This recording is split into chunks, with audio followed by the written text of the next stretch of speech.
Imagine the quiet chill of a Christmas morning in suburban Chicago. The kind where fresh snow blankets the driveway and the world outside seems frozen in holiday cheer. But inside, the silence wasn't peaceful, it was a gut punch. My hands shook as I held that damned note, the paper crinkling like breaking glass under my fingers. We've taken the emergency fund for our Hawaiian getaway. Don't wait up, we're living it up without you. Merry Christmas from your devoted family. 13 grand. Gone. My family. Vanished. The tree lights twinkled mockingly over unwrapped gifts I'd bought with my own sweat. And the house felt like a tomb. That moment. Standing alone in the living room I'd poured my life into fixing up, cracked something deep inside me.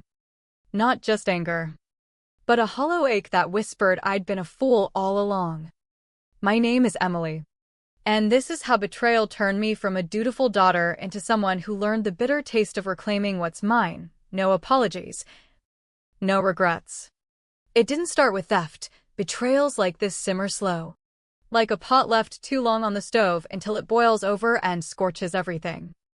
3 years ago, I was 25. Armed with a software engineering degree from UIUC and a solid gig at a tech firm downtown. Pulling in 6 figures analyzing data for cybersecurity. I could have bolted to some sleek apartment in the Loop. Weekends filled with brunches and bar hops. But family, God. That word was my anchor and my chain. Mom and Dad, with their Midwestern grit, had raised me on stories of sticking together through tough times. Like when Dad's factory job tanked during the recession. Blood's thicker than water, they'd say. And I'd nod, feeling that pull in my gut. So when they sat me down in our outdated kitchen one rainy Tuesday evening, their faces etched with that familiar worry, the kind that makes you feel like you're letting them down just by breathing, I listened. Emily. Sweetie, Mom started. Her voice soft but laced with desperation. Twisting a dish towel in her hands like she was wringing out her fears. The house payments are drowning us. Your dad's overtime isn't enough anymore. Not with inflation biting like it is. Dad stood by the fridge. Arms crossed. His eyes avoiding mine, defeated. Like a man who'd fought too many losing battles. If you stayed here, chipped in a bit, it'd mean the world. We're family, we look out for each other. $1,000 a month toward the mortgage. It sounded fair. Almost noble. I'd save on rent in this inflated market. Eat Mom's home-cooked pot roasts. Skip the laundry hassles. My little sisters, the twins Ava and Brooke, were just 14 then, gangly teens with braces and endless drama about school crushes. I adored them. Wanted to be the big sister who smoothed their path. So I said yes. And that word wrapped around me like a noose, tightening inch by inch over the years. Those early months? Pure illusion. A warm haze that masked the rot underneath. I'd stumble home from debugging endless code. Brain fried from firewalls and algorithms. And there'd be the scent of lasagna wafting through the hall. Mom bustling. Setting the table with that proud smile. Calling us all like we were starring in some Hallmark flick. Family dinners became my ritual. A buffer against the isolation of cubicle life. At barbecues with aunts and uncles in the backyard. Mom would beam, Emily's killing it at her job, such a rock for us. Helping with the bills. Their praise hit like dopamine. Making me feel indispensable. Like I was the glue holding our little world together. My buddies from college griped about student loans and ramen diets. I'd smirk inwardly, thinking I'd hacked the system, living smart. Giving back. But gifts? That's where the cracks first showed. Subtle at first. Like hairline fractures in ice before it shatters. For Mom's birthday, I splurged on a sterling silver bracelet from Tiffany's, $400. Because she deserves something nice after years of thrift store finds. Dad got premium golf clubs for his weekend hobby. Eyes lighting up like I'd handed him the lottery. The twins? Whatever fad gripped them, AirPods, designer hoodies, Sephora hauls. In return, my birthdays rolled around with their thoughtful offerings, a generic scented candle from Walmart, a thrift find scarf that itched like hell, a Starbucks card I'd never use. I shrugged it off. Family doesn't keep score, right? But deep down, a quiet unease stirred, like a whisper I ignored. 6 months in, the dryer conked out mid-cycle, spitting out damp clothes with a metallic groan. Without a second thought, I ordered a new $700 energy-efficient model. Then the fridge started leaking. The oven burned everything uneven. One by one, I replaced them, stainless steel upgrades that made the kitchen gleam. Each delivery brought squeals of delight, Ava and Brooke posing for selfies with the new microwave like it was a celebrity. I felt like the hero, the fixer, pouring my bonuses into our shared comfort. By year 1, I'd revamped the whole place. A plush leather couch for the den, $1,500. Fresh paint. Even smart bulbs that synced with our phones. But the glow faded, thanks turned rote. Eyes glazing over as if my efforts were expected. Not exceptional. That whisper of doubt grew louder. But I buried it under more giving. More proving my worth. The twins hit 17. And the demands escalated. Sharp as switchblades. No more hints, just outright asks for cash. We need $300 for prom dresses, Ava would whine. Batting lashes.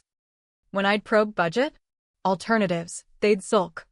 Label me cheapskate, then tattle to mom and dad. She's got the money, why is she hoarding it? Parents would mediate with that disappointed sigh, their kids. Emily. Loosen up a bit, you're doing well. I redid their rooms anyway, twin platform beds. Sleek desks for homework. Wardrobes that scream teen chic, another $2,000 vanished. Their response?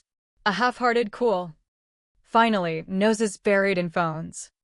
Mom's bedroom got the royal treatment too, California king mattress. Oak nightstands. Her critique? It's comfy. But the pricier one had better reviews. Each jab landed like a paper cut small. But accumulating. Drawing blood over time. The dam broke on a stormy Thursday in fall. After a brutal day wrestling a network breach at work overtime. Coffee-fueled panic. I trudged into the kitchen craving peace. Only to catch the twins' mid-rant. She flat out said no to $500 for concert tickets, like, who does that? Brooke's voice cracked with indignation. I sat, temper simmering. I didn't say no, I said show me the plan first. Ava rolled her eyes. See? She doesn't trust us with her precious cash. I snapped. Want extras? Get part-time jobs. I flipped burgers at 15 while acing school. The room iced over. Mom's glare could freeze lava. That's uncalled for. Emily. They're focusing on grades, not everyone grinds like you did. Dad chimed in. Voice heavy, we won't push them into that stress. Let them be teens. Dinner dissolved into silence. Forks scraping like accusations. I retreated. Heart pounding with a mix of rage and isolation. Post-dinner. The Cold War ignited. They erased me, conversations flowed around my ghost. Plans made as if I were air. 3 weeks of it. A suffocating void that clawed at my sanity. Then, late November, I walked in on them clustered over glossy brochures, buzzing like bees. Mom thrust one at me, Hawaii for Christmas. Beaches. Luau's, book it quick before prices spike. My jaw dropped, this was news to me. We've crunched the numbers, $13,000 covers flights. Resort. Fun money for 5. Their eyes bored into me. Expectant. Like I was the family wallet. No way, I said. Voice steady despite the storm inside. That's my emergency fund for real crises. Like last year's roof leak. Dad's face reddened. We deserve this. Hard work. School stress. You can rebuild it. I walked out, their glares burning holes in my back. The freeze deepened, laced with venom now, side eyes like daggers. Whispers that sliced. I armored up, focusing on work. But the betrayal festered, planning behind my back. Assuming I'd cave. Christmas Eve thawed suspiciously, smiles. Chit-chat over turkey and stuffing. I bought gifts anyway, extravagant ones. Clinging to hope. Bedtime brought uneasy peace. Christmas dawn, eerie quiet. Empty beds upstairs. No breakfast smells. The note waited like a bomb. Reading it. Fury and grief collided, waves crashing in my chest. They'd schemed. Faked niceties. Raided my account. Ditched me for paradise. The hurt twisted, years of sacrifice. Repaid with abandonment. No calls. No remorse, just mockery. Rage crystallized into action. I phoned a coworker whose sister rented condos. Available? I'll take it. Viewed that afternoon, cozy two-bed in a quiet suburb. Unfurnished, perfect. Deposit down. Keys in hand. Freedom tasted sharp. Intoxicating. December 26th, movers on speed dial. Premium for same day. With receipts in tow, every purchase documented, I stripped the house bare. Appliances? Mine. Twins beds? Gone. Parents' mattress? Loaded up. Den empty. Kitchen gutted. That 75-inch OLED TV I'd splurged on? Front and center in my new pad. The place looked ransacked. A mirror to my stripped soul. They returned January 1st to chaos. Phones blew up. Where's everything? Call now. Threats of cops. I let it simmer. Then answered Mom's plea. I moved. Took what's mine, receipts prove it. Her voice cracked. Come back. We'll repay. I'm done funding you. Figure it out. Tears. Begs for mortgage help. College, please. I hung up. The line severing more than a call. 8 months later. My condo's my sanctuary, savings stacking. No leeches. Relatives whisper, overtime for them. Tuition scrambles. Good, let reality bite. The price? Lost illusions of family love. But gained self-worth. Silence that mourning wasn't loss, it was rebirth. Betrayal scar aches. But it reminds me, sometimes. Revenge is just taking back your life. One reclaimed piece at a time.